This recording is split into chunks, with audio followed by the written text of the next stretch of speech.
நம்மக்கிட்ட பண்ண அடிமையாக வேலை செஞ்சான், இப்போ போய் அமைச்சரா வெள்ளையும் சொல்லியுமா அவன் கட்சியிலேருந்து போகிறதா? மாண்புமிகு உதயநிதி அவர்கள், மாண்புமிகு முதலமைச்சர் ஸ்டாலின் அவர்கள் சொன்னது போய் மாண்புமிகு அப்படின்னு இன்னொரு பேரை சொல்றதா? நம்ம பண்ண அடிமை. உதயநிதி சொன்ன கூட ஒன்று சொன்னார் பார்த்தீங்கன்னா, இதுக்கு மேலே எவனும் வந்து நான் சேகம் பண்ண பார்த்தேன். ஹே, உங்க கும்பலே காலியாகி போச்சு. இப்போ நீங்க தான் அனாதை.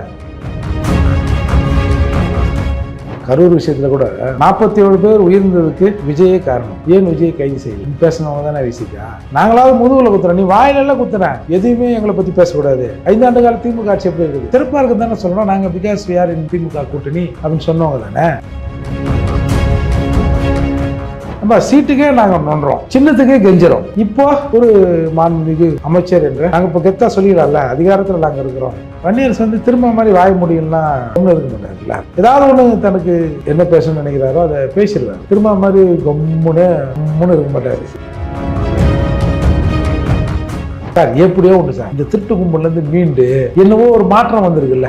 திரும்ப நாங்கள் வந்து பெரியார் மண்ணு அப்படிங்கிற கோஷம் இன்றைக்கு பால் மூடி மௌனி ஆயிடுது இல்லை சார். சாமியே இல்லைன்னு சொல்கிறவன் அறநிலையத்துறை அமைச்சர் ஆகலாம். சாமி இருக்குன்னு சொல்கிறவன் ஆகிட்டு போகிறாங்க. என்ன இப்போ இதில் பிரச்சனை?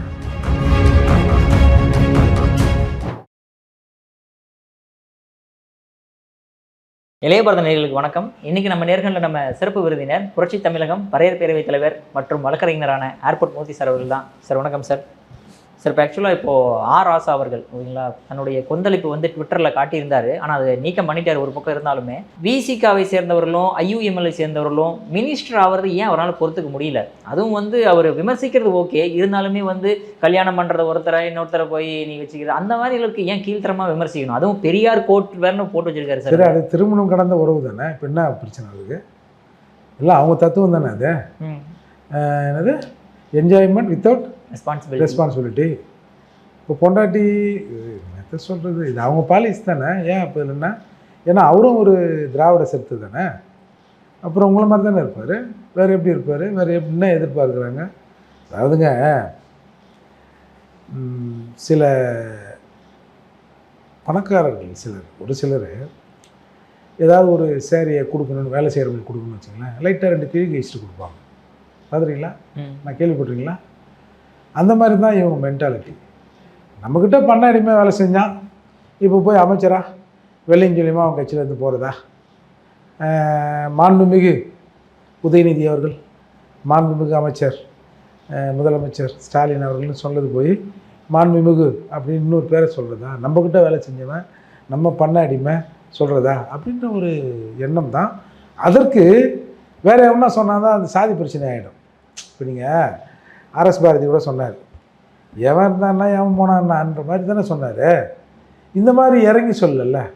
இறங்கி சொல்வதற்கு இங்கேருந்து ஒரு ஆளை சொன்னால் பிரச்சனை வராதுன்னு அதை திமுக பயன்படுத்தி சொல்கிறாங்க. அது ஒன்றும் பிரச்சனை இல்லை. அப்புறம் நாளைக்கு அப்புறம் அதுன்னுவாங்க இதுன்னுவாங்க. அதில் வேறு அப்புறம் உதயநிதி சொன்ன கூட ஒன்று சொன்னார் பார்த்தீங்களா, இதுக்கு மேலே எவனும் வந்து நான் சேகம் பண்ண பார்த்துங்க அப்படின்னாரு. ஹே, உங்கள் கும்பலே காலியாகி போச்சு. இப்போ நீங்கள் தான் அனாதை.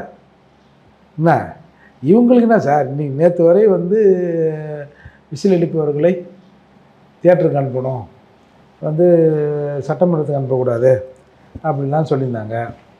அப்போ இன்றைக்கி மாறலையா? இவங்களுக்கு என்ன, எங்கே இருந்தாலும் போய் உங்கள்கிட்ட இல்லைன்னா அந்த மடம்னா அந்த மடம்னுவாங்கள்ல, அந்த மாதிரி ஏதோ ஒரு மடத்தில் போய் நாங்கள் எப்படி இருந்தாலும் இவங்க வந்து ஒரு நக்கி பொழைச்சிருவாங்க. அதில் ஒன்றும் பெருசாக மாற்றம் இல்லை. கரூர் விஷயத்தில் கூட 47 பேர் உயிர்ந்ததுக்கு விஜயே காரணம். ஏன் விஜய் கைது செய்யலை அப்படின்னு பேசினவங்க தானே விசிகா. யார் சார் பேசுனது? விசிகாவில் இருந்து ஏன் கைது பண்ணல? 47 பேர் செத்ததுக்கு விஜய் தான் பொறுப்பாக இருக்கணும் அப்படிலாம் பேசினவங்க தான் இவங்க. அப்புறம் நடிகர் அவர் இவர் நாங்கள் வந்து ஒரு அரசியல் தலைவராகவே எடுத்துக்க மாட்டோம். அப்புறம் இதில் ஹைலைட் ஸ்பீச்சுனால் சீமானும் விஜயும் ஆர்எஸ்எஸ்என் பிள்ளைகள் அப்படிலாம் பேசினாங்க. இன்றைக்கி போய் சொல்லலையா சமூக நீதியை காத்துட்டாருன்னு? அதால் நாங்கள் எப்படி இருந்தாலும் சைடு கச்சேரி தான், நாங்கள் பக்கவாதி தான். உங்கள்கிட்ட போகிறோம் அப்படி இல்லைன்னா இன்னொரு பாட்டு கச்சேரிக்கு போய் வாசிக்க போகிறோம். இதில் என்ன இருக்குது? இது முதுகில் குத்துன மாதிரி இல்லையா சார்? ஏன் முதுகில் குத்துனாங்க? நீங்களாம் எதில் குத்துவீங்க? திமுக தயவுனால தானே சார் ஜெயிச்சாங்க. நீங்கள் வாயிலே குத்துனீங்களே, நாங்களாவது முதுகில் குத்துறோம், நீ வாயிலெல்லாம் குத்துறேன். எதையுமே எங்களை பற்றி பேசக்கூடாது 5 ஆண்டு கால திமுக ஆட்சி எப்படி இருக்குது? சிறப்பாக இருக்குன்னு தானே சொல்லணும். நாங்கள் பிகாஸ் வி ஆர் இன் திமுக கூட்டணி அப்படின்னு சொன்னவங்க தானே. அப்புறம் திமுகவை விட வேறு எந்த கட்சி சிறப்பான ஆட்சி செய்ய முடியும்? இதுதான் சமூக நீதிக்கான ஆட்சி இதுதானே அப்படின்னு வாய் மேலே குத்தியில் எங்களை சொல்ல வச்சிங்க. இப்போ இன்றைக்கி வந்து ஓரமாக கொஞ்சம் வேறு ஒரு இடத்துல வாழ்கன்னு சொல்கிறோம். அது உங்களுக்கு குத்துதா? எவ்வளோ நாளைக்கு தான் நீங்கள் வந்து அடிமையாகவே வச்சுருப்பீங்க? ஏதோ பாவம், ஏதோ இன்றைக்கி வந்து விஜய் என்ற ஒரு ஒளி விளக்கு எங்கள் வாழ்வில் ஒளியேற்ற வந்திருக்கிறது. அப்படி இல்லைன்னா கிட்டத்தட்ட நாங்கள் ஒரு 10-12 வருஷமாக அவங்க கூட்டணியில் இருக்கிறோம். நம்ம சீட்டுக்கே நாங்கள் நொன்றோம், சின்னத்துக்கே கெஞ்சிறோம். இப்போ ஒரு மாண்புமிகு அமைச்சர் என்ற நாங்கள் இப்போ கெத்தாக சொல்லிக்கலாம்ல, அதிகாரத்தில் நாங்கள் இருக்கிறோம். ஆனால் அந்த அதிகாரம் இருந்தில்லை, வேற ஒருத்தன் அதிகாரம், அதை கொஞ்சம் விரல் வாங்கி சார் இந்த அதிகாரம் வந்தது கூட ஒன்றும் திருமாவர்களுக்கு ஒன்றும் பெரிய ஈர்ப்பு இதில் இல்லை. ஆனால் திருமாவளவரை அமைச்சராக்க வேண்டும் என்பதுதான் ஆதவர்ஜனாவும் மற்றும் டிவிகேவின் பிளானே. ஏன்னா இதை இழுத்து உள்ளே போட்டோம்னா இது கதை முடிஞ்சிடும். சும்மா எதுக்கு அங்கே போய் நின்றுங்கன்னு நான் வந்து திமுக கூட்டணியோடு இருக்கிறேன், நான் வந்து தேவைப்பட்டால் அங்கே போய் நின்று கத்துவேன், அப்புறம் இங்கே வந்து ஒட்டுவேன் அப்படின்னு சொல்லுவானே. அதால் எப்படியாவது வந்து திமுகவிலிருந்து அவரை கொண்டாந்து என்பதை தாண்டி தூக்கி இதில் போடு, கதையை முடி அப்படின்னு தான் ஆதவர்ஜனா பிளான் பண்ணாங்க.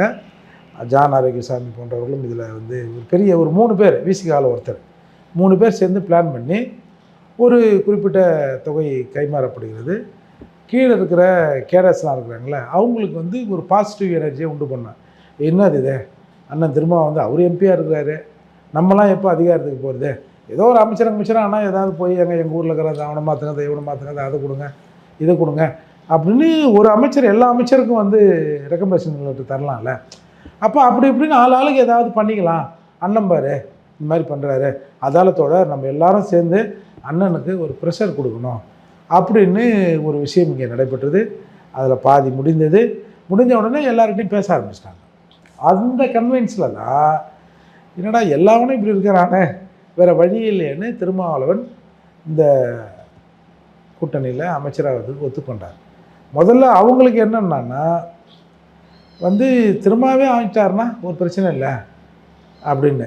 அதுக்கப்புறம் திரும்ப என்ன நினச்சிக்கிறாரு, அப்புறம் கொஞ்சம் பேர் இவருக்கு வேண்டியவங்க யாரே ஒருத்தர் ஆகணும்ல, ஜோதிமணின்னு ஒரு ஆள் இருக்கிறார்ல, இங்கே சும்மா தானே இருக்கிறாரு, அங்கே தூக்கி அமைச்சராக்கி போட்டோம்னா கடப்பாரி எல்லாத்தையும் நம்ம பார்த்துக்கலாம்ல. ஏன்னா இன்றைக்கு வண்டியரசு ஆகியிருக்கிறார். வண்டியரசு வந்து திரும்ப மாதிரி வாய முடியலாம் கவனம் இருக்க மாட்டார்ல. ஏதாவது ஒன்று தனக்கு என்ன பேசணும்னு நினைக்கிறாரோ அதை பேசிடுவார். திரும்ப மாதிரி கம்முன்னு இருக்க மாட்டார். என்ன நினைப்பாங்களோ இவங்க என்ன நினைப்பாங்களோ அப்படின்னு. அதால் ஒரு பெரிய வேலை அங்கே உள்ளே நடந்தது. அதையெல்லாம் தாண்டி அதுக்கப்புறம் வேறு வழி இல்லைன்னு இப்போ இன்ஃபேக்ட் இவர் கொடுக்கலாம், இவங்கெல்லாம் போய் திமுகவுக்கு போய் சேர்ந்துருவாங்க. ஏன்னா 2 பேர் தானே, ஒன்று போனால் ஒன்றும் ஆகாது. நான் ஆதரவு வாபஸ் வாங்குறேன், நான் திமுகவுக்கு போகிறேன், நான் அங்கே போய் ஆதரவு தரேன், அது இதுன்னா பிரச்சனை தானே. அதாலே இன்றைக்கி ஒரு வழியாக எப்படியோ முடிச்சிருக்கு. நாம் வந்து அதை வாழ்த்துறோம். ஏன்னா அதிகாரம் நீங்கள் எவனோ ஒரு ஆண்டுகிட்ட போய் நின்று அதிகாரம் நீங்கள். இன்றைக்கு ஒரு நிர்பந்தம் டிவிக்கு திமுக கூட்டணியை வலுவிழக்க செய்திருக்கிறது. ஒன்றுமே இல்லாமல் ஆகிட்டானுங்க நீங்கள். அது மட்டும் இல்லாமல் இதோட திமுக வருவதற்கான வாய்ப்பே இல்லை. இப்போ நாளைக்கு நம்ம இடைத்தேர்தல் நடக்க போகுதுன்னு வச்சிங்கன்னா, இப்போ இடைத்தேர்தலில் நாங்கள் வந்து மதசார்பற்ற கூட்டணியில் இருக்கிறோம் அப்படின்னு போய் ஓட்டு கேட்க முடியுமா? எப்பா விசிலுக்கு போடுங்கப்பா, விசிலுக்கு போடுங்கப்பா அப்படின்னு தானே சொல்ல முடியும். இது எவ்வளோ பெரிய டாக்டிக்ஸ் இது. இந்த விஷயங்களெல்லாம் வந்து விஜய்க்கு அவர்களுக்கு ஒரு நல்ல ஒரு விஷயத்தை இவங்க தராங்க. அப்புறம் நம்ம நேற்று கூட நம்ம ஒரு விஜய் அவர்களுக்கு ஒரு கோரிக்கை வச்சோம். அதாவது இது வரைக்கும் தமிழக சட்டமன்றத்தில் எத்தனையோ துறைகளில் எங்கள் அமைச்சர்கள், இந்த துறை அமைச்சராக கூட பரமேஸ்வரன் இருந்திருக்காரு, உள்துறை அமைச்சராக கக்கன், அதான் போலீஸ் டிபார்ட்மெண்ட் கக்கன் இருந்திருக்காரு, பொதுப்பணித்துறையில் இருந்திருக்காரு, விவசாயத்துறையில் இருந்திருக்காரு, அது மாதிரி பல துறைகளில் கொடுத்துருக்காங்க. ஆனால் ஒட்டுமொத்தமாக 7 பேர், இன்றைக்கி சேர்த்தா 8 பேர், 7 பேரை வந்து ஒரு அமைச்சரவையில் பட்டியல் சமூகத்திலிருந்து கொடுக்கறது மிகப்பெரிய வேலை. அந்த வேலையை வந்து மிக சிறப்பாக செஞ்சுருக்காரு. அதே வேலையில் வந்து நாம் நேற்று ஒரு கோரிக்கை தமிழக முதல்வர் மாண்புமிகு ஜோசப் ஸ்டாலின் அவர்களுக்கு, ஜோசப் விஜய் சார், ஜோசப் ஆமாம், இப்போ திரும்ப ஸ்டாலின்னே வருது. ஜோசப் விஜய் அவர்களுக்கு நம்ம ஒன்று வச்சோம். என்னென்னா இந்த எஸ்சி எஸ்டி அட்ராசிட்டி படுகொலை இந்த மாதிரியான அட்ராசிட்டியில் பாதிக்கப்பட்டவங்களுக்கு மாதம் வந்து ஒரு பென்ஷனை வந்து கவர்மெண்ட்டு தருது. அது வந்து ஒரு மாதத்திற்கு 17,850 ரூபா. கிட்டத்தட்ட சுமார் ஒரு 850 பயனாளர்களுக்கு இன்னை வரைக்கும் கொடுத்துருக்குறாங்கன்னு வச்சுங்களேன் சார். அதாவது எஸ்சி எஸ்டி படுகொலை செய்யப்பட்டவர்களுக்கு அவங்க ஃபேமிலிக்கு, அதால் பாதிக்கப்பட்டவங்களுக்கு ஒரு நிவாரணம் தரப்படுகிறது. படுகொலை செய்யப்பட்டாங்கன்னா எந்த ரீதியில் சார்? அது சாதி அட்ராசிட்டி. சாதி அட்ராசிட்டியில், அதாவது எஸ்சி எஸ்டி வழக்குகளில் வந்து விக்டிம்ஸ் இருப்பாங்கள்ல, பாதிக்கப்பட்டவங்க, அவங்களுக்கு யார் வந்து பாதிக்கப்பட்டாங்களோ அவங்களுக்கு ஒரு இப்போ எஸ்சி வழக்கு பதிவு பண்ணால் ஒரு பர்டிகுலர் அமௌண்ட்டு தராங்கல்ல, அந்த மாதிரி அதில் இறப்போ இப்போ ஒருத்தர் கணவர் இறந்துட்டார், படுகொலை செய்யப்பட்டார்னா அவரோட மனைவிக்கு, அப்பா இறந்துட்டாருன்னா மகன்களுக்கு, அந்த மாதிரி ஒரு நிவாரணம் கொடுக்கப்பட்டது. அது வந்து 17,850 ரூபா. 850 பேர் கொடுத்துருந்தாங்க. தமிழ்நாடு ஃபுல்லாக 850 பேர். ஆமாம், அவ்வளோதான் கொடுத்துருக்காங்கன்னு வச்சுங்களேன். சரி, அதே வாழ்த்துவோம். அது கூட இல்லாமல் பண்ணிட்டாங்களே. இது வந்து பிப்ரவரி மாதத்திலேருந்து இந்த தொகை நிறுத்தப்பட்டது. நிறுத்தப்பட்டதுன்னா இப்போ எப்படி நம்ம வந்து அரசு ஊழியர்களுக்கு 59 ஆக்கினாங்க, 60 ஆக்கினாங்கல்ல, என்ன காரணம்? அது 58 வரைக்கும் வேலை செஞ்சுட்டாரு, இன்னொரு வருஷம் போட்டு கொடுக்குமா? அப்படியா? அப்படி இல்லை. 58 வந்து ரிட்டையர்ட் ஆகுறாங்க. அவங்களுக்கு வந்து அந்த பணிக்கு மூப்பு தொகை இருக்குல்ல, அதை கொடுக்கறது அரசாங்கத்தில் காசு இல்லை. இப்போ வேலைக்கு விட்டு ரிட்டையர்ட் ஆகிறவங்களாம் பணம் கேட்பான்ல, இன்னும் ஒரு வருஷம் இரியா, நீ உனக்கு எக்ஸ்டெண்ட் பண்ணிக்கிறேன் அப்படின்னு 59 ஆக்கினாங்க. அப்புறம் அடுத்த ஆண்டும் அது சரியாகலை, உடனே 60 ஆக்கிட்டாங்க. எப்படி மத்திய அரசு 60 இருக்குதோ அதே மாதிரி மாநில அரசும் 60 ஆக்கினாங்க. அப்போது இது நிதி பற்றாக்குறை காரணமாக கிட்டத்தட்ட இது அமௌண்ட்டே ஒரு 4.4 கோடி தான். அதை வந்து நிறுத்தி வச்சுருக்காங்க. எப்போ நீ வந்தீங்களே, என்னென்னோ செய்கிற, அதை செய்கிற, இதை செய்கிற, 1000 ரூபாய் லஞ்சம் கேட்டால் நீ வந்து புகார் வைத்தினா உனக்கு 1 லட்ச ரூபான்னு சொல்கிறீங்க. எல்லாம் சரிதான். முதல்ல இந்த கொடுத்துருந்த காசை ஒரு 3-4 மாதமாக கொடுக்கல, அதை கொடுங்க அப்படின்னு நம்ம கேட்டிருக்கோம். அநேகமாக புதிய அரசு அதை நிறைவேற்றணும்னு நம்ம எதிர்பார்ப்போம். எனவே வந்து ஒரு பட்டியல் சமூக மக்கள்லாம் ஒரு ஆதிராவிட நலத்துறை மட்டும்தான் அப்படின்னு இருந்த நிலையை மாற்றி, இதெல்லாம் திராவிடத்துக்கு ஒரு மிகப்பெரிய செருப்படி தானே. ஏன்னா ஒரே ஒரு உயர்கல்வித்துறை அமைச்சர் செழியன், கோவி செழியன். ஆமாம், அதுவுமே பொன்முடியவர்கள் பிரச்சனை போனதுனால தான் இவரை போட வேண்டியது. ஆமாம், போட்டாங்களா? அது மட்டும் இல்லாமல் அந்த கேவி செழியன் யாருன்னா உதயநிதி பதவியேற்பு விழாவில் உதயநிதி காலையில் விழுந்து கும்பிட்டவர் தான் அவர். நீங்கள் வீடியோலாம் பார்த்துருப்பீங்க. ஆமாம், அப்படி காலில் வந்து கும்பிட்டவனுக்கு நீங்கள் கொடுத்தீங்க. அதை கொடுத்துட்டு திராவிட மாடல் ஆட்சி பற்றியா ஒரு அதாவது கல்வி மறுக்கப்பட்டு சமூகத்திற்கு உயர்கல்வித்துறை அமைச்சரை கொடுத்துருக்காரு. இன்றைக்கி பள்ளிக்கல்வித்துறையும் உயர்கல்வித்துறையும் பட்டியல் சமூக மக்கள்கிட்ட தான் கொடுத்துருக்கு. அது மட்டும் இல்லாமல் பல்வேறு துறைகள். ஆமாம், அது கருணாநிதி காலத்துலேருந்து அப்படி தான். ஆதிராவிட நலத்துறைன்னா குறிப்பாக பல்லர் அதாவது எஸ்சிக்கு தரணும்ல, அந்த பல்லர் சமூகத்தை கொடுத்து விட்ருங்க அப்படின்னுவார். அப்புறம் பறையருக்கு ஏதாவது ஒன்றும் பெருசாக இருக்காது, அப்படி நடத்தின்னு வந்தாங்க. இன்றைக்கு கிட்டத்தட்ட ஒரு 7 பேர் 8 பேர் ஆகிருக்கிறதே ஒரு சமூக நீதி ஒரு தலைகீழ் மாற்றம் தானே. நடக்கலை. அடையே எங்கால் தெரியல, எங்கால் மினிஸ்டராகிறாரு, ஒரு 4 பேர் சொல்லி திரிட்டுமே, என்ன நடந்து சொல்கிறீங்க? அதால் இது நம்ம இந்த விஷயத்தில் வந்து விஜய் அவர்களுக்கு ஒரு நன்றியை தெரிவித்து தான். ஓகே சார், இது ஸ்டாலினரோட ஒப்புதல் மூலியமாக தான் வந்து திருமாவளவன் வன்னியரசு அவர்களை ஒப்புதல் கொடுத்தாரா? இல்லை கட்சிக்குள்ளே ஒரு நெருக்கடியை கிரியேட் பண்ணுறாங்க. அப்போ திருமாவளவன் எந்த மூஞ்சி வச்சுட்டு போய் ஸ்டாலின் ஃபியூச்சரில் மீட் பண்ணுவார் சார்? அதுக்கு என்ன பண்ணுறது? நான் ஒரு பக்கம் வண்டி ஓட்டினா அது ஒரு பக்கம் வண்டி ஓடுது. வண்டி மாடு நான் இப்படி தான் ஓஹோன்றேன், அது அந்த பக்கம் ஆஹாந்து, நான் என்ன பண்ண முடியும் அப்படின்னு அது ஏதாவது சார் அதுக்கு இது கன்வின்ஸ் பண்ணுவார் சார். ஏன்னா சார் ஸ்டார்டிங்கில் வந்து வெளியிருந்து ஆதரவு தெரிவிக்கிறோம் அப்படின்னாங்க, ஓகேங்களா? அதுக்கப்புறமேட்டு முழுவதுமாக ஆதரவு தெரிவினாங்க. வெளியிலிருந்து அடுத்தது மினிஸ்டர் போஸ்ட் இப்படியே போயிட்டு இருக்காங்களே சார். முழுவதும் ஆதரவு அவங்க கேட்டு தான் வந்திருக்கிறோம். திமுகவை கேட்டு தான் நாங்கள் வந்து ஆதரவு கொடுத்துருக்கோம்னு சொன்னாங்க. இடதுசாரிகள் என்ன முடிவெடுக்கிறதோ அதுபடி முடிவெடுப்போம். இடதுசாரிகள் வெளியே தான் நிற்கிறாங்க இன்றைக்கி. அதால் இது முழுக்க இவர்கள் சொல்வது போல் ஆட்சி அதிகாரத்தில் பங்குலாம் இல்லை, உள்ளே கூப்பிட்டு அமுக்கிற வேலை தான் இது. இது ஆதவற்றின் இது மிகச்சரி. இல்லைன்னா சும்மா காட்டி தாக்கு புக்குன்னு எதனா கத்தின்னு இருப்பாங்க. இதற்கு முதல் உதாரணம், போன தடவை பதவியேற்பில் இவங்க வெளியில் என்ன பேசுனாங்க, என்ன அது தமிழ் தாய் வார்த்தை 3ஆவதாக போட்டாங்க அப்படின்லாம் சொல்லியிருந்தாங்க. இன்னைக்கு வன்னியரசு அவர்கள் அமைதியாக இருந்தார் சார். ஏற்று பேசியிருக்க வேண்டியதானே, இன்னும் அப்ஜெக்ஷன் தெரிவிச்சிருக்கணும்ல அப்படின்னாங்களே. இன்றைக்கு அதே 2 பேர் அப்படியே இருக்கிறாங்க. அதே மாதிரி 3ஆவதாக தமிழ் தாய் வார்த்தை பாடுது. நான் என்ன சொல்கிறேன், அங்கே நீங்கள் எழுந்து அப்ஜெக்ஷன் பண்ணி அதை வந்து உங்களால் வந்து மாற்ற முடியாது, நான் ஒத்துக்கிறேன். குறைஞ்சபட்சம் எதிர்ப்பையாவது தெரிவிச்சிருக்கலாம்ல. அம்மா நிறுத்துங்கப்பா, என்னப்பா ஏற்கனவே இப்படி தான் பண்ணியிருந்தீங்க, எங்களை வச்சுக்கினே இப்படி பண்ணுறீங்க, அதெல்லாம் கொஞ்சம் வந்து இதை கன்சிடர் பண்ணணும் கவர்னர் எக்ஸலன்சி இதை கன்சிடர் பண்ணணும் அப்படின்னா சொல்லியிருக்கலாம்ல. அப்போது ஆதவ அர்ஜுனா நினைத்தது இன்றைக்கி நிறைவேறியதா இல்லையா? ஜான் ஆரோக்கியசாமி அவர்கள் நினைத்தது நிறைவேறியதா இல்லையா? இழுத்து போடுறா அப்புறம் என்னடா, அப்புறம் என்ன 5 ஆண்டுகள் ஆட்சி நல்லா தானே இருக்குது, நாங்கள் கூட்டணியில் இருக்கிறோம் அப்படித்தானே சொல்ல வேண்டும் அப்படின்னு சொல்கிற ஸ்டைல் தான் இந்த ஸ்டைல். அதால் பார்ப்போம். ஆனால் கொஞ்சம் மாற்றங்கள் வரும்னு நான் எதிர்பார்க்குறேன். ஏதாவது 1-2 விஷயங்களை இவர்கள் செய்வதற்கு முனைப்பெடுப்பார்கள் என்பதில் சந்தேகம் இல்லை. Okay sir. பட் இருந்தாலுமே நீங்கள் சொன்ன மாதிரி கம்யூனிஸ்ட் வெளியில் நிற்கிறாங்கும் போது ஒரு கேள்வி வருது சார். சொன்ன மாதிரி விசிகாவும் ஆதரவு தெரிவித்தாங்க மினிஸ்டர் போஸ்ட்டு, காங்கிரஸும் மினிஸ்டர் போஸ்ட்டு, ஐயுஎம்எலும் மினிஸ்டர் போஸ்ட்டு, ஏன் கம்யூனிஸ்ட் கொடுக்கப்படவில்லை சார்? எப்படியா இருந்தாலும் வந்து நீங்கள் இப்போ நம்ம விஜய் சொன்னார் இல்லையா, முதல்வர் விஜய்னு வருது, முதல்வர் சொன்னார் இல்லையா, ஒவ்வொரு முறையும் ஒவ்வொரு ஆண்டும் 30% போகுது, 20% சிஎம்முக்கு, 10% அமைச்சர்கள். இது எழுதப்படாத சட்டம் சார், புரியுதுங்களா? ஒரு அமைச்சருக்கும் ஒரு 1000 கோடி அவங்க துறைக்கு ஒதுக்குறாங்கன்னு வச்சுங்க, 1000ல் 10% போடுங்க. இது நார்மலாக போகிறது. இதை எப்படி இவங்க நிப்பாட்ட போகிறாங்கன்றதை நம்ம பார்க்கணும். நிப்பாட்டாங்கன்னா இவங்க அறிவித்திருக்கிற இந்த இலவச திட்டங்கள்லாம் செஞ்சலாம். இது கிட்டத்தட்ட ஒரு 2.5 லட்சம் கோடி வருது. இவங்க சொல்கிற கணக்கு வந்து அதுவும் ஆல்மோஸ்ட் சரியாயிடும். எப்பா இந்த 0 நோட்டுன்றாங்களே, அந்த மாதிரி நோ கரப்ஷன் சொன்னால் இவங்களை அறிவித்திருக்கிற திட்டங்கள் எல்லாம் நிறைவேற்ற முடியும். ஆனால் அதற்கான வாய்ப்பு ரொம்ப குறைவு தான். ஒருத்தனை அடித்து பிடுங்கிறது வேறு, அவன் அன்பளிப்பாக கொடுக்கறது வேறு இல்லை. அப்போ அடித்து பிடுங்குற கூட்டம் போன 5 ஆண்டு. ஏய் என்ன அவ்வளோ அம்மா காசு வச்சுருக்கிறேன், இப்படி கொடுக்கும்போது இப்படி எட்டி பார்க்குறது பாக்கெட்டை, அதெல்லாம் அந்த கூட்டம்.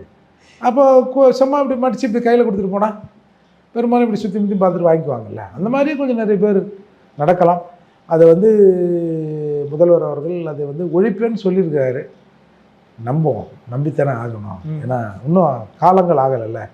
ஏதோ ஒரு டெண்டர் முறையை கூட வந்து கேன்சல் பண்ணி அந்த அதிகாரிகளை இன்றைக்கு வந்து கைது பண்ணியிருக்கிறாங்க. நல்ல விஷயங்கள் தான். அதால் போகட்டும் சார். எப்படியோ ஒன்று சார், இந்த திருட்டு கும்பல்லேருந்து மீண்டு என்னவோ ஒரு மாற்றம் வந்திருக்குல்ல.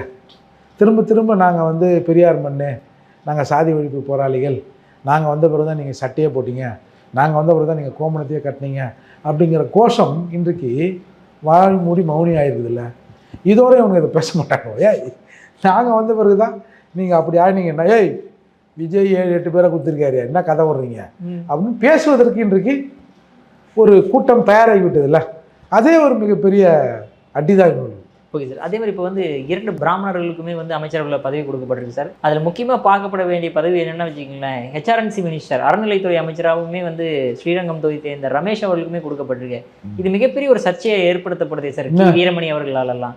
என்ன வந்தாலும் ஓய்ஸ் வருது, என்ன வேணுமா இல்லை? ஆக்சுவலாக இதெல்லாம் மிகப்பெரிய பேர் அதிர்ச்சியாக இருக்குது சார். சாமியே இல்லைன்னு சொல்கிறவன் அறநிலையத்துறை அமைச்சராக வரான். சாமி இருக்குதுன்னு சொல்கிறவன் ஆகிட்டு போகிறாங்க. என்ன இப்போ இதில் பிரச்சனை? அட்லீஸ்ட்டு சாமி இருக்குது, இறை நம்பிக்கை, இறை அச்சம் இருக்கிறவங்க போனால் சிவன் சொத்து கொலநாசம்னுவாங்க.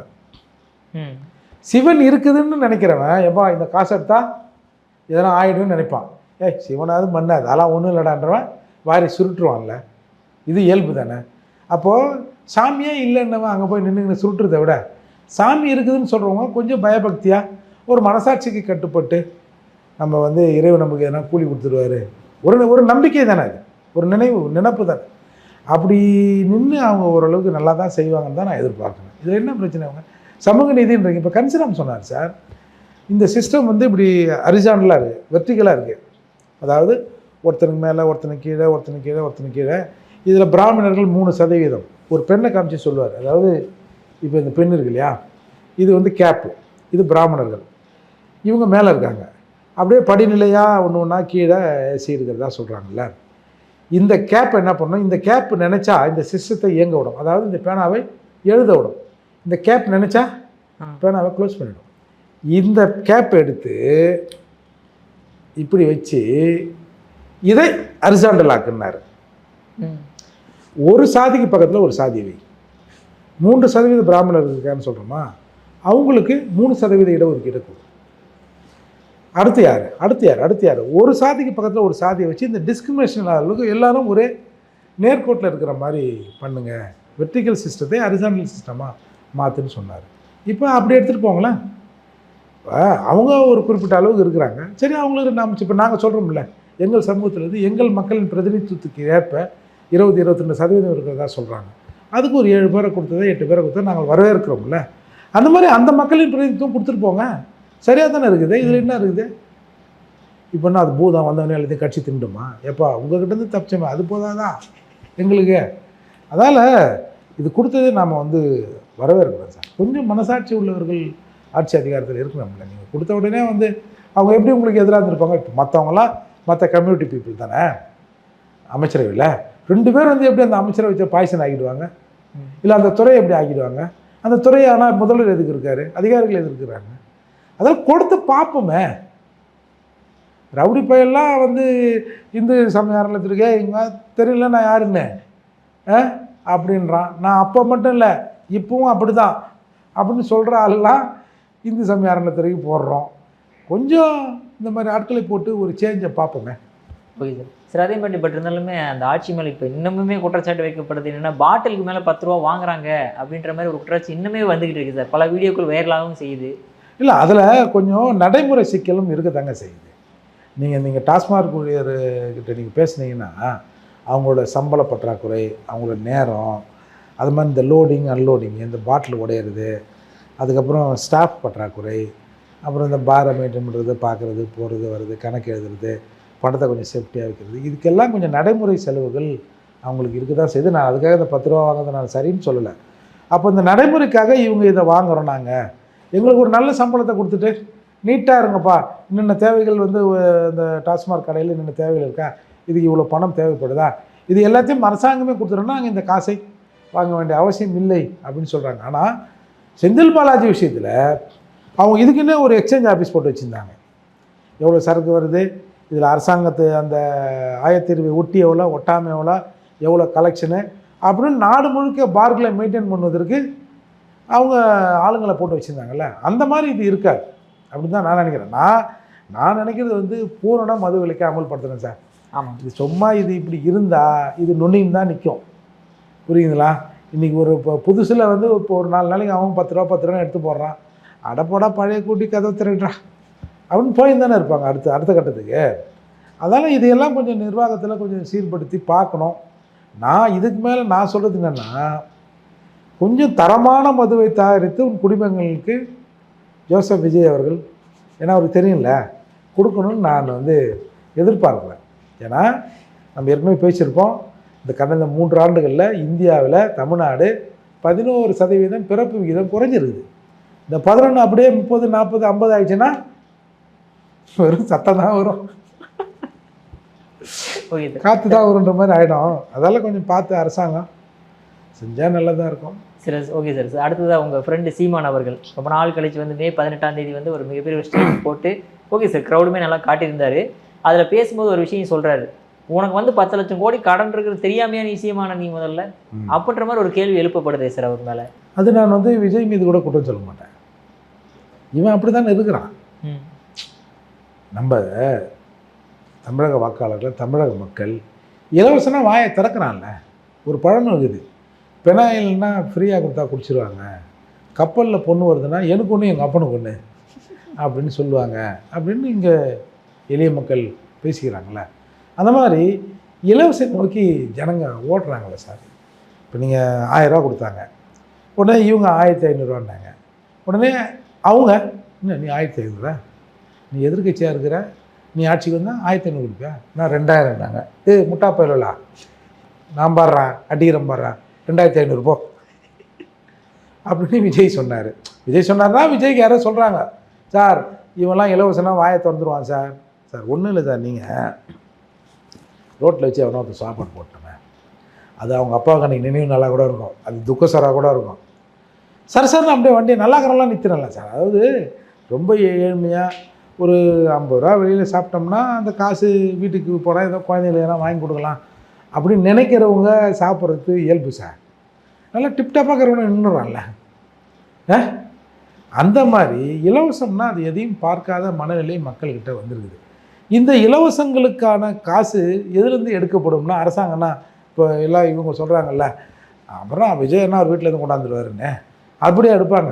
நம்மக்கிட்ட இருந்து தானே. நம்ம ஒரு பொருளுக்கு ₹1 டேக்ஸ் கட்டுறோன்னா இந்த மாதிரியான செலவினங்கள் கூடும்போது பற்றாக்குறை வருகிற போது 1 ஆக்குப்பா அப்படின்னு சின்ன சின்ன பொருள்லேருந்து எல்லாத்தையும் இந்த டேக்ஸை உயர்த்தி, இப்போ இன்றைக்கு திமுக வந்து 100% வீட்டு வரியை உயர்த்துது, அந்த மின்சார கட்டணத்தை தான் உயர்த்துது. அப்போ இதெல்லாம் எதுக்கு? இந்த 100 யூனிட் மின்சாரம் கொடுத்தாங்கல்ல, அதுலேருந்து தானே இது தொடங்குது. இப்போ பஸ்ஸு ஒரு நாளைக்கு ₹10 கோடி பேருந்தில் நஷ்டமாகுது. ஒரு நாளைக்கு 10 கோடி அப்படின்னா கணக்கு போடுங்க, ஏகப்பட்ட சிக்கல்ல. அப்போ சிலப்போ நான் சொல்லுவாங்க அது 10லேருந்து 20 கோடின்றாங்க. அப்போ ஒரு மாதத்துக்கு 400-500 கோடி வந்ததில்ல. அப்போ இது அப்படியே அக்குமுலேட் ஆகின்னு தானே போகும். அக்குமுலேட் ஆச்சுன்னா இந்த காசை நாளைக்கு இப்போ நம்ம ஏற்கனவே நம்ம அரசாங்கம் வட்டி வாங்கின கடனுக்கு வட்டி கட்டுவதற்கு கடன் வாங்குகிற நிலையில் இருக்கிறோம். அப்படின்னா இப்போ இதே நிலை நீடித்தா நாம் வந்து ஜப்தி ஆக வேண்டிய கண்டிஷன் தான். அப்போது இங்கே இருக்கிற இந்த உற்பத்திகளை பெருக்குவதற்கான வேலையை செய்யணும். உற்பத்தியை பெருக்குதுன்னா இப்போ நைட்டு தண்ணி ஊற்றி வச்சு காலைல பழுது குடிக்கிற மாதிரியா? இல்லை. அது வந்து நீண்ட நாள் அது ப்ராஜெக்ட் போட்டு அதுக்கு வந்து ஃபேக்ட்ரி அந்த மாதிரி ஆரம்பித்து உற்பத்தியை பெருக்கி அப்படி தான் வந்து பொருளாதாரத்தை கொஞ்சம் உயர்த்த முடியும். அது உடனடியாக நடக்கிற விஷயமே இல்லை. சும்மா துபாய் போகலாம், வந்து அங்கே போகலாம், இங்கே போகலாம், அவ்வளோ கொண்டாண்டேன் இவ்வளோ கொண்டாண்டலாம், கொண்டாடுறதுலாம் இல்லை, கொண்டு போய் வச்சுட்டு வர்றது தராது. அப்படி இருக்கிற போது இலவசங்கள் வந்து மக்களின் வாழ்வை சார் இலவசமாக எது தரலாம்?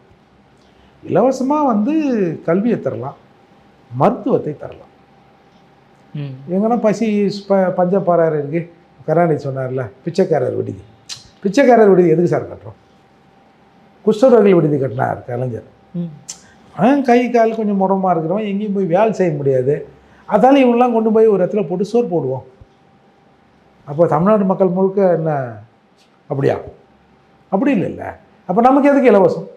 நமக்கு எதுக்கு காப்பகம்? அந்த மாதிரி தானே. இப்போ காப்பகம் மாதிரி தானே. இலவச சோறு, அது இலவச கரண்ட்டு, இலவச பஸ்ஸு எல்லாத்தையும் கொடுத்தா காப்பகத்தில் இருக்கிற மாதிரி தானே நம்ம. அப்போ இது வந்து மேலும் மேலும் நாட்டில் வந்து பொருளாதார தேக்கத்தை ஏற்படுத்துன்றதை இவங்க வந்து யாரும் யோசிக்க மாட்டுறாங்க. மக்களை ஓட்டை வாங்குவதற்கு, மக்களை கவர்வதற்கு அவன் 1ன்னா நான் 4 அப்படின்னு கொடுத்துட்டாங்க. அதனால் இலவசங்களை தவிர்க்கணும். இப்போ அண்ணா இலவசமே கொடுக்க மாட்டேன்னாரு. போயா சீமானாவது இதாகுது, வேறு இலவசம் தர மாட்டாங்க. இன்னும் இவங்கட்டு காசா? ஏதோ கவர்மெண்ட்டு காசு அதை கொடுக்குறாங்க, அதை மாதிரி மனுஷன் தடுக்கிறாரு அப்படின்லாம் ஒரு டாக் வருது இல்லை சார். ஆடு மாடு மேய்ப்பதே அரசு வேலைன்னாரு சார். ஆமாம் சார். என்ன குதி குச்சானோ எங்களை ஆடு மாடு மேய்க்க சொல்கிறாரு. எல்லாம் வாங்க ஃப்ளைட் ஓட்டுவோம், எல்லாம் கப்பல் ஓட்டுவோம். அதாவது சமூகத்தில் எல்லா வேலையும் ஒரு பொருளாதார முன்னேற்றத்துக்கான வேலைகள் தான். அது செய்கிற விதத்தில் ஒன்றா உங்களுக்கு மாறுபாடு இருக்கலாம்னு சில தொழில்கள் வந்து இழிவான தொழில். இப்போ வந்து நாம் வந்து ட்ரைனேஜில் இறங்கலாம். ட்ரைனேஜில் இறங்குறான்றதுக்காக ட்ரைனேஜில் இறங்காதுன்னு சொல்ல முடியுமா? அப்போ அது நவீனமயமாக்கணும். நவீனமயமாக்க போனால் அதில் பல பேர் வருவான். ஒரு தடவை கோவையில் வந்து கார்பரேஷனில் வேலை எடுக்கிறான். கோவை கார்பரேஷனில் ஒரு 300-350 பேர் வந்துட்டான். எல்லாம் டிப்ளமோ இன்ஜினியரிங் படித்தவன். நீங்கள் என்ன சொல்கிறீங்க? அப்போது அந்த மாதிரியான நிலை இன்றைக்கி இருக்குது. அப்படிங்கும்போது இதையெல்லாம் களைவதற்கு கொஞ்சம் மற்ற மாதிரி யோசிக்கணும் சார். ராமனை கூப்பிட்டாரன், சீதையை கூப்பிட்டாரன் இல்லாமல் மிஷினை கூப்பிட்டு வரேன்னு சொல்லணும். இவங்களுக்கு ராமன் செய்தியோடு செலுத்தோம்னா சூப்பராக பேசினா இருப்பாரியா அப்படின்னு இவன் போயிடும். அப்புறம் மறுநாள் இவன் அதை வேலைக்கு போயிடுவான், அதே வேலைக்கு. அதுதானே இப்போ வந்து அதை இன்னொரு புரட்சிகர நடிகர் ஒருத்தர், இந்த கருப்பு சட்டை பொண்ணு வழுக்கையாக இருப்பார், ஐட்டா சத்யராஜ். ஆமாம், அவர் ஒரு தடவை பேசினார். நானே மறந்துட்டேன். வந்து இந்த பாதாள சாக்கடை இந்த மாதிரி ட்ரைனேஜ் வேலைகளில் பிராமணருக்கு இடஒதுக்கீடு தரணும். ஏடா கையால் மலம்லாம் எப்படி நாறுதுன்னு பார்ப்பார். டேய், உலகம் முழுக்க கையால் மலம் அள்ளுவதை தடை செய்ய வேண்டும், அதற்கான வேலைகளை செய்யணும்னு ஏகப்பட்ட கோரிக்கைகள் வருது. அதை வந்து நாங்கள் முயற்சி பண்ணி நாங்கள் திராவிட மாடல் ஆட்சி, எங்கள் முதல்வர் ஆட்சியில் அவன் மலத்தை அவன் கைக்கு வந்து இது அந்த இதை எதை போட்டு கழுவி பண்ணுறோம். இன்னொருத்த மலத்தை எப்படி அவன் அல்றான், நாங்கள் அள்ள விட மாட்டேன்டா, இது யாரா பெரியார் மண்டா அப்படின்னு இல்லை செய்யணும். அதை விட்டுட்டு பிராமணர்களை கொண்டாந்து இதில் கொடுக்கணும், இடஒதுக்கீடு கொடுக்கணும், அவர்கள் வாரி பார்க்கணும். எவன் வாரினாலும் நார் தானே செய்யும், ஊமெல்லாம் நாராதா? அதால் இவங்களுக்கு சிந்தனையே இப்படி தான் சார். இந்த விஷயத்தில் அண்ணன் சீமான் சொல்வது 100% ஏற்றுக்கொள்ளத்தக்கது. ஆனால் அதை புரிந்து கொள்வதற்கு மக்களுக்கு கொஞ்சம் நேரம் ஆகும். Okay sir. சார் அற்புதமாக விளக்கம் கொடுத்தீங்க சார். உங்கள் பொன்னான நேரத்தில் இளைய பாரதம் மிக்க நன்றி சார்.